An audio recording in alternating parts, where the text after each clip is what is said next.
देहरादून से ही खबर की शुरुआत करते हैं। बड़ी खबर आ रही है, यहां के मोखमपुर फ्लाईओवर पर भीषण सड़क हादसा हो गया है। तेज रफ्तार स्कॉर्पियो दूसरी लेन में घुस गई और सामने से आ रहे दोपहिया सवारों को रौंद दिया।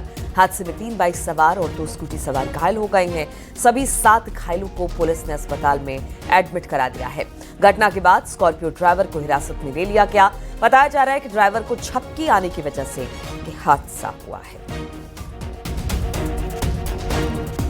ये तस्वीरें आप देख सकते हैं किस तरह से कुल 7 लोग इसमें घायल हुए हैं। मोखमपुर फ्लाईओवर की घटना, जहां पर तेज रफ्तार स्कॉर्पियो दूसरे वाहनों को टक्कर मार सामने से आ रही दोपहिया सवारों को रौंद दिया। 3 बाइक सवार और 2 स्कूटी सवार को रौंदा है, जिसमें 7 लोग घायल हुए हैं। इन घायलों को फिलहाल तो अस्पताल में एडमिट करा दिया गया है। बताया जा रहा है कि जो मोखमपुर फ्लाईओवर है वहीं पर यह हादसा हुआ है। ये तस्वीरें भी हम आपको दिखा रहे हैं, कितनी बुरी तरीके से जो 2 स्कूटर और बाइक है वो क्षतिग्रस्त हुई। गाड़ी भी पूरी तरह से क्षतिग्रस्त हो चुकी है। यहाँ से आके स्कॉर्पियो। चमोली में पहाड़ी से पत्थर गिरने से 2 तीर्थयात्रियों की मौत हो गई और दोनों तीर्थयात्री हरियाणा के बताए जा रहे हैं। दोनों बाइक से बद्रीनाथ धाम के दर्शन कर वापस लौट रहे थे कि तभी बद्रीनाथ हाईवे पर पिनोला के पास पहाड़ी से पत्थर आने से यह हादसा हो गया। तो हरियाणा के बताए जा रहे हैं, दोनों बद्रीनाथ से लौट रहे थे, बाइक सवार थे और तभी ऊपर से अमूमन ऐसा होता है कि पहाड़ी इलाकों में पत्थर और बोल्डर गिरते हैं। ऐसे में एक पत्थर की चपेट में आ गए, जिससे दोनों की मौत हो गई। रुड़की के पेरान कलियर थाना क्षेत्र की गंग नहर में डूबने से एक ही परिवार के 3 लोग अब तक लापता हैं। दरअसल उत्तर प्रदेश का एक परिवार पेरान कलियर दरगाह में जियारत करने आया था। वहीं बुधवार को परिवार उमस भरी गर्मी से राहत के लिए गंगा नहर के किनारे पटरी पर गया था। तभी अचानक 15 वर्षीय बच्चे का पैर फिसला, गंगा नहर में वो गिरा। बच्चे को बचाने के लिए उनका पिता नहर में कूद गया और पिता और भाई डूबता देख बच्ची का संतुलन बिगड़ गया और नहर में गिर गई। वहीं देर शाम तक जल पुलिस और गोताखोर नहर में तीनों की तलाश में जुटी रही, लेकिन अभी तक कोई सुराग हाथ नहीं लग पाया है।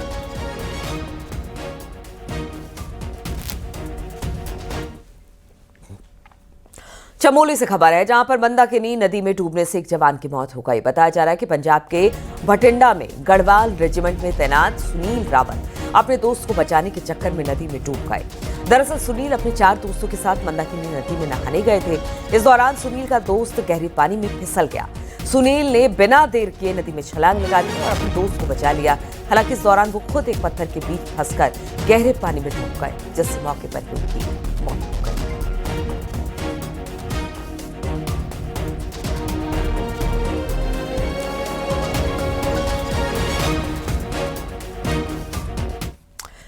रुद्रप्रयाग के जखोली में इन दिनों आदमखोर गुलदार की दहशत बनी हुई है।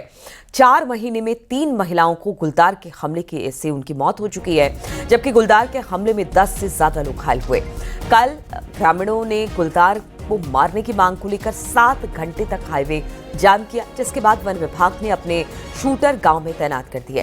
हालांकि डीएफओ का ये भी कहना है कि गुलदार को मार दिया गया है, लेकिन ग्रामीणों का साफ कहना है कि गुलदार कल शाम को मखेत गांव में फिर से देखा गया है।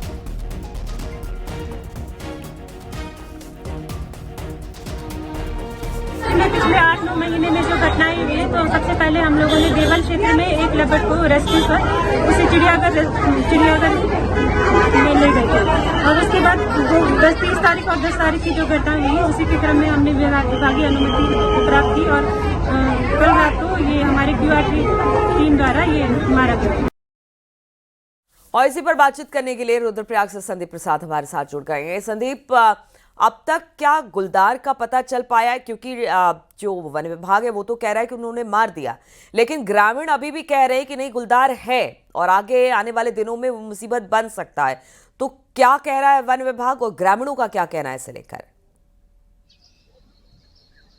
बिल्कुल नीलू, अगर बता दें, क्योंकि कल जब ग्रामीणों ने जो मयाली घनसाली मोटर वाले को जाम किया था, उस दौरान ये भी कहना था अधिकारियों का, खुद डीएफओ का ये भी कहना था कि गुलदार को कल ही रात को मार दिया गया था, यानी परसों को मार दिया था। लेकिन ग्रामीणों का ये कहना था अगर गुलदार मारा गया तो उसका सबूत क्या है, कुछ ना उसकी पोस्टमार्टम रिपोर्ट दिखा दी जाए, उसकी वीडियो दिखा दी जाए, लेकिन ये चीजें कुछ भी वन विभाग उनको दिखा नहीं पाया और इसी वजह से यहाँ पे संशय बरकरार है। हालांकि उनका ये कहना है कि मार दिया गया गुलदार, लेकिन कल फिर शाम को जहां परसों एक घटना हुई मकेत गांव में, जहां पे एक महिला को गुलदार ने शिकार बनाया था, वहीं पर ही एक कल फिर बाघ देखा गया, गुलदार देखा गया शाम को, और काफी दहशत लोगों में है। लोगों का ये भी कहना है कि लगातार 5-6 महीने में 3 महिलाओं को गुलदार मार चुका है, एक दर्जन से अधिक लोगों को घायल कर चुका है, लेकिन उसके बाद भी वन विभाग ने लापरवाही क्योंकि पहले ही शूट आउट क्यों नहीं किया गया। और उनका ये भी जो क्षेत्रीय विधायक है उन पर भी आरोप है कि उनके द्वारा अगर सरकार और विभाग पर प्रेशर किया जाता उसी समय जब पहली या दूसरी घटना हुई थी तो ये तीसरी घटना नहीं होती। और लगातार मैं अभी उसी क्षेत्र में हूँ, हालांकि अभी काफी ऊपर हूँ वहां से। तो संदीप, क्या ऐसा हो सकता है कि एक से ज्यादा गुलदार हो, कि वन विभाग कह रहा है कि उसने गुलदार मार दिया, लेकिन लोगों का कहना अभी भी देखा जा रहा है उसे, तो क्या एक से अधिक गुलदार होने की भी संभावना जताई जा रही है? और क्या अब तक कितने लोगों को ये अपना शिकार बना चुका है? जी बिल्कुल, मैं बता दूं, क्योंकि जिस तरह से वन विभाग के जो डीएफओ हैं उनका बयान था कल की न्यूज 18 से उन्होंने बात की, तो उन्होंने कहा था कि एक गुलदार हमने परसों मार दिया, लेकिन उसके बाद भी कल फिर गुलदार दिखे हैं 2 जगह, मयाली गांव में भी और मखेत गांव में भी। तो कहीं ना कहीं ये भी ग्रामीणों का कहना है, उनका ये कल भी कहना था, यहाँ पे जो गुलदार है बाहर से जो तेंदुए या गुलदार है उनको छोड़ा गया है और उनकी संख्या काफी ज्यादा है। और ये भी पता नहीं चल पा रहा है कि कौन सा गुलदार मारा गया है, आदमखोर गुलदार मारा गया है या फिर ऐसे जो नॉर्मल जो होते लेपर्ड वो मारे गए हैं। इसको लेकर भी संशय बरकरार है, लेकिन ये सच है कि यहाँ पर काफी गुलदार है, क्योंकि पिछले 2-3 दिन से हम भी लगातार यहाँ पे ग्रामीण तो दहशत में है और वो यही चाह रहे हैं कि उनकी जान की रक्षा हो, इसीलिए वो लगातार मांग कर रहे हैं कि गुलदार को मारा जाए। हालांकि वन विभाग को देखना होगा कि जो ग्रामीण कह रहे हैं वो बात सही है कि नहीं है, और उस पर काम करना होगा। बहुत बहुत शुक्रिया हमारे साथ जुड़ने के लिए। हरिद्वार के फेरूपुर में गुलदार ने एक मवेशी को अपना निवाला बना लिया। फेरूपुर स्थित सीताराम गौशाला में घुसे गुलदार ने एक मवेशी को अपना शिकार बनाया। शिकार को जबड़े में दबाकर ले जाता हुआ गुलदार सीसीटीवी में कैद हुआ। गौशाला संचालकों ने गुलदार के हमले से लगातार उनमें दहशत है। मंगलवार को गुलदार इसी जगह से पालतू कुत्ते को भी निवाला बनाकर लेकर गया था। गौशाला के संचालक वन विभाग से पिंजरा लगाकर गुलदार को पकड़ने की लगातार मांग कर रहे हैं।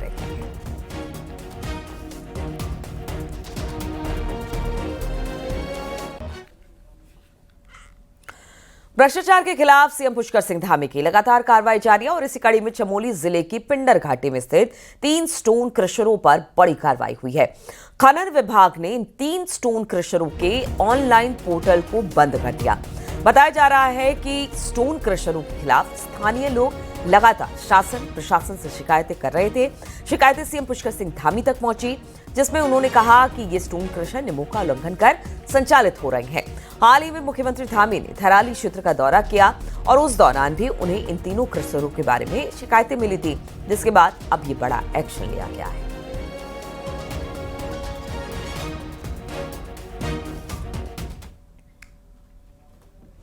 बुधवार को देहरादून में हुए धामी कैबिनेट के 6 प्रस्तावों पर मुहर लग गई, जिसमें देहरादून के रिस्पना और बंदाल नदियों के किनारे एलिवेटेड कॉरिडोर निर्माण को मंजूरी मिली।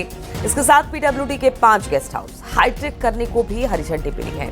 इसमें रानीखेत, उत्तरकाशी, हर्षिल, दुगलबिटा, ऋषिकेश के गेस्ट हाउस का कायाकल्प किया जाएगा।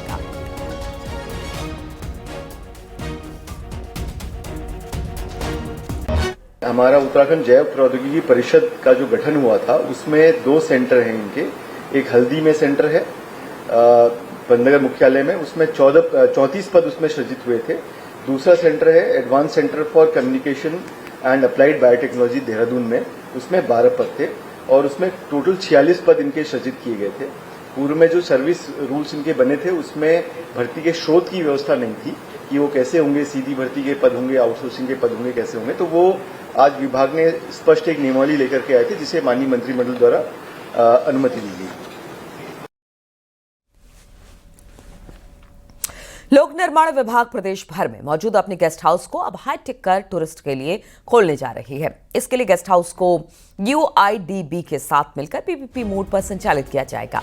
पहले फेज में 5 गेस्ट हाउस को देने पर बुधवार को कैबिनेट ने हरी झंडी दे दी है।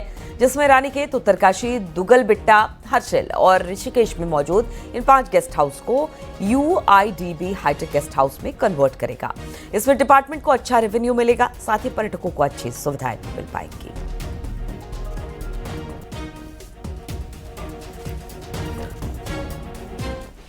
हमारे ये अच्छी लोकेशंस पर हैं जहाँ पर फुटफॉल भी काफी होता है और निश्चित रूप से जब ये बनेंगे जब बनेंगे तो इसमें रेवेन्यू जनरेशन भी होगा और जो हमारे जो पर्यटन आते हैं उनको एक अच्छी सुविधा भी मिलेगी। भविष्य में कुछ और गेस्ट हाउस का भी प्लान है? अभी प्रथम चरण में 5 का ही है। अब आगे जो शासन स्तर से जो निर्णय या सरकार स्तर से जो निर्णय लिया जाएगा उसका उस पर रहेगा ये।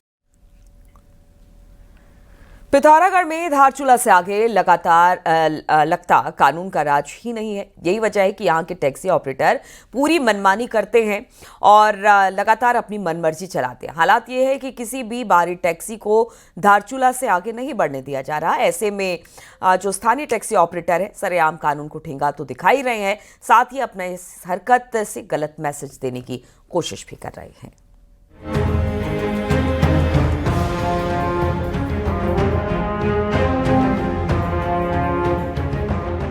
इन दिनों आदि कैलाश, पंचाचूली और नारायण आश्रम में हजारों सैलानी हर दिन पहुंच रहे हैं। इन सैलानियों को यहां पर ला रही बाहरी टैक्सी चालकों को लोकल टैक्सी चालकों का विरोध झेलना पड़ रहा है। हालात ये हो गए हैं कि कई बार बाहरी टैक्सी चालकों के साथ मारपीट भी हो गई है। असल में लोकल टैक्सी यूनियन ने एक ऐसा तुगलकी फरमान जारी किया है जो कायदे कानूनों की सरेआम धज्जियां उड़ा रहा है। लोकल टैक्सी यूनियन ने बाहरी टैक्सियों के धारचूला से आगे आने पर पूरी तरह रोक लगा दी है। जितनी भी बाहर की गाड़ियां, टैक्सी गाड़ियां धारचूले तक आएंगी सिर्फ, और यहाँ से स्थानीय लोकल जो टैक्सी यूनियन में रजिस्टर्ड है वही गाड़ियां आदि कैलाश, ओम पर्वत यात्रा पे और पंचाचूली, उसके साथ साथ नारायण आश्रम तक यहाँ धारचूले से वही गाड़ियां नंबर सिस्टम से चलेंगी। लोकल टैक्सी यूनियन के तुगलकी फरमान से बॉर्डर इलाकों में भी तनाव है।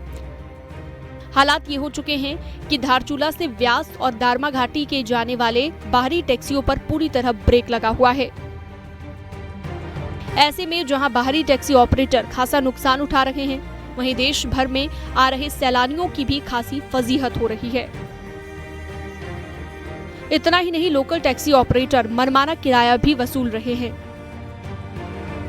जिसके के पास हिल इंडोर्स लाइसेंस होता है, जो कि पहाड़ों में गाड़ी चलाने के लिए वैध है, उसको किसी भी प्रकार से ऊपर जाने के लिए नहीं रोका जा सकता है। धारचूला से आगे जाने के लिए आप नहीं रोक सकते हो। आदि कैलाश यात्रा का आगाज होने के साथ ही लोकल टैक्सी ऑपरेटर की दादागिरी भी शुरू हो गई थी। आदि कैलाश यात्रा में पहले ही टैक्सियों से ग्रीन टैक्स लेने पर खासा विवाद हो चुका है। ऐसे में एक बार फिर से बाहरी टैक्सियों को जबरन रोके जाने से माहौल बिगड़ रहा है। साथ ही नियमों की सरेआम धज्जियां उड़ रही हैं, कानून व्यवस्था पर भी सवाल खड़े हो रहे हैं। लेकिन सबसे बड़ी चिंता उस मैसेज की है जो देश भर के सैलानी यहां से लेकर जा रहे हैं। न्यूज़ 18 के लिए पिथौरागढ़ से विजय वर्धन उप्रेती की रिपोर्ट।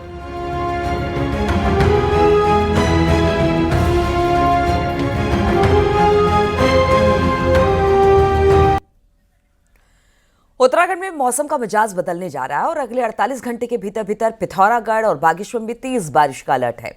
इसके अलावा गढ़वाल क्षेत्र में आज तेज बारिश की संभावना जताई गई है। अगले 2 से 3 दिन तेज बारिश का मौसम विभाग ने अलर्ट जारी किया है।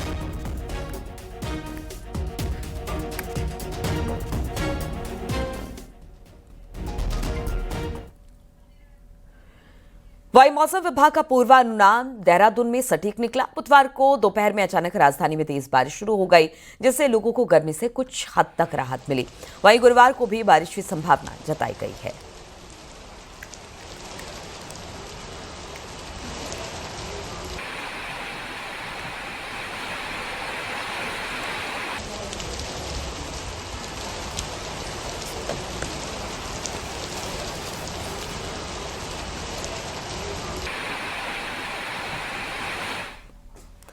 हल्द्वानी में बुधवार को झमाझम बारिश हुई, जिससे बढ़ते हुए तापमान और बढ़ती उमस में गिरावट दर्ज की गई।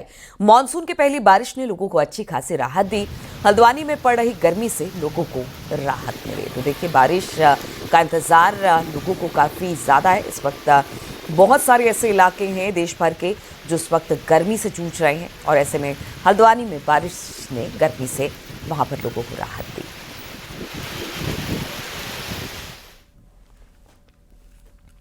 देहरादून में तैयार किए गए इंटरनेशनल आइस स्केटिंग रिंग में महिलाओं की चैंपियनशिप हुई, जिसमें देश भर की 6 टीमों ने हिस्सा लिया। लेकिन देहरादून में बर्फ पर खेली गई प्रतियोगिता ने राज्य में खेल की कई संभावनाएं पैदा कर दी है। देखिए ये रिपोर्ट।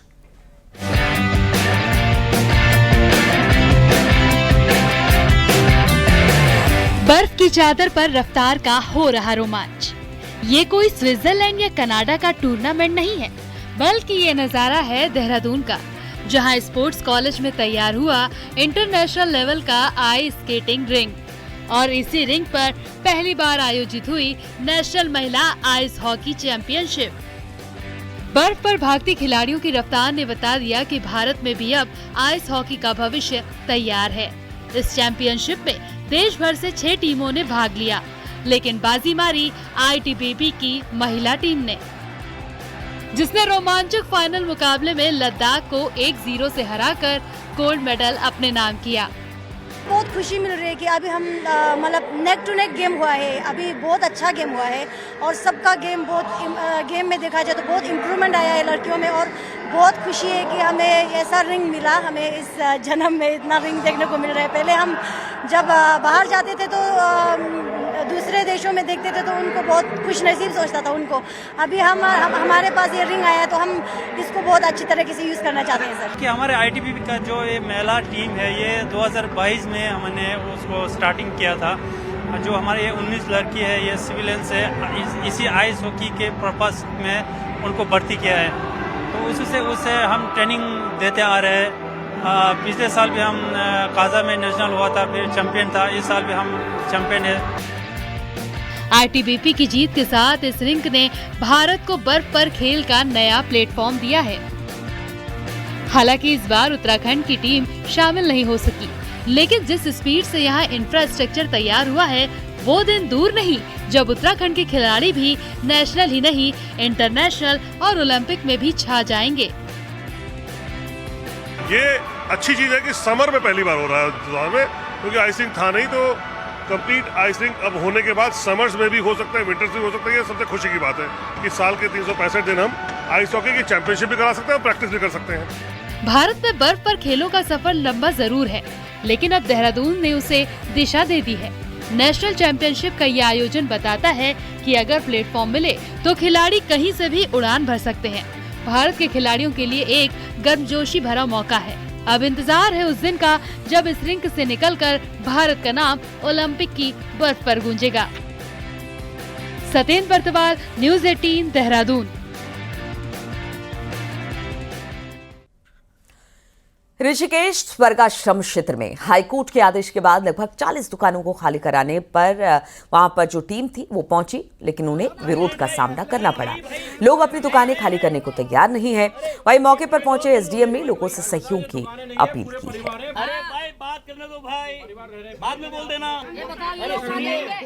तिथि के अनुसार हाईकोर्ट के द्वारा वो चारों रीट जो है समाप्त कर दी गई हैं। तो आज की तिथि में जो 22 दिसंबर 2022 का ऑर्डर है, जिसमें ये कहा गया है कि ये जो दुकान है इनको खाली किया जाएगा। तो मैं आप सबसे निवेदन करता हूं कि आप, चूँकि ये हाईकोर्ट का मैटर है और हाईकोर्ट के निर्देश के अनुसार ये कार्रवाइयाँ चल रही हैं, तो कोर्ट के निर्देशों के जो भी अनुपालन है उसमें कोई व्यवधान आप उत्पन्न न करें। देहरादून में पब्लिक ट्रांसपोर्ट सिस्टम को ज्यादा स्मार्ट और आसान बनाने की तैयारी है, जिसके लिए एक स्मार्ट मोबाइल ऐप तैयार हो रहा है, जिसमें शहर में चलने वाली सिटी बस और अन्य सार्वजनिक वाहनों का रूट और समय आम जनता अपने मोबाइल पर देख सकेगी।